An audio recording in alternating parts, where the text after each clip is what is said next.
కార్తవీర్యార్జునుడు నదీ తీరంలో కింది భాగంలో తన భార్యలతో కలిసి జలక్రీడలు ఆడుతున్నాడు. రావణాసుడు ఆయనకు అలవాటు ఉంది. ప్రదోష వేళ అయితే ఎక్కడున్నవాడు అక్కడే కిందకి దిగి సైకతలింగం చేసి ఆ సైకతలింగానికి పూజ చేస్తాడు.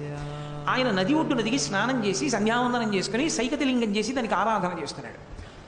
వీళ్ళకో పిచ్చి కోరిక పుట్టింది కార్తవీర్యార్జునుడి భార్యలకి. నీకు 1000 చేతులు ఉన్నాయి కదా, నదీ ప్రవాహాన్నంతటినీ ఆపేయగలవా 1000 చేతులతో అని అడిగారు. అది పెద్ద విషయమా అని 1000 చేతులు అడ్డు పెట్టాడు.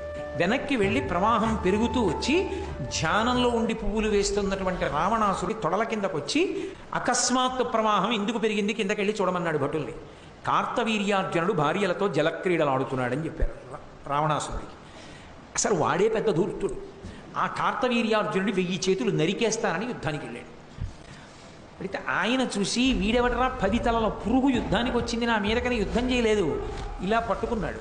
పట్టుకుని తీసుకుపోయి ఈ పురుగు నేను భార్యలతో జలక్రీడలు ఆడుతుంటే నా మీదకు వచ్చిందని కారాగారంలో బారేసి కలిపేసేయండి అన్నాడు. అంత శక్తివంతుడు కార్తవీర్యార్జునుడు, 1000 చేతులతో ఉంటాడు.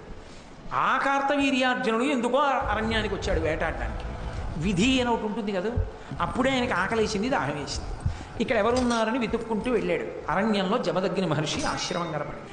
వచ్చి మధ్యాహ్నం వేళ అయింది, నేను ప్రభువుని వేటకొచ్చాను, ఆకలిస్తోంది, ఆతిథ్యం ఇమ్మన్నాడు. కామధేనువుని పిలిచి పదార్థములను సృజించమన్నాడు. కార్తవీర్యార్జునుడి సైన్యానికి కార్తవీర్యార్జునుడికి వాళ్ళకిష్టమైన పదార్థాలేవో అవన్నీ రాసులుగా ఇమ్మన్నాడు జమదగ్ని.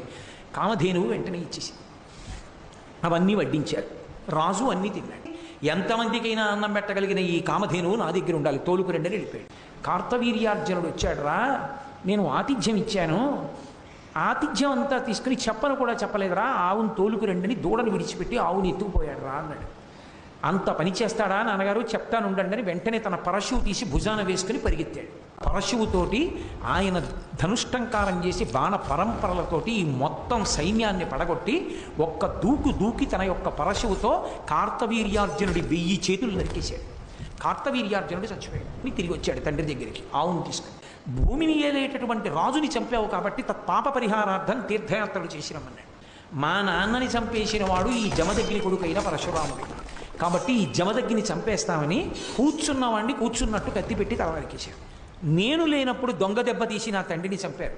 ఈ క్షత్రియులు బతకడానికి వీల్లేదమ్మా, నువ్వు 21 మాటలు గుండెలు బాదుకుని అరిచావు కనుక 21 మాటలు ఈ భూమండలం అంతా తిరుగుతాను.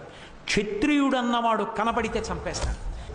21 మాటలు భూమండలం అంతా తిరిగి క్షత్రియులన్న వాళ్ళని విడిచిపెట్టకుండా సంహరించి ఈ నెత్తురంతా తీసుకెళ్ళి కురుక్షేత్రంలో 5 హ్రదములు తవ్వాడు. 5 చెరువులు తవ్వి 5 చెరువులు ఈ క్షత్రియుల యొక్క నెత్తుటితో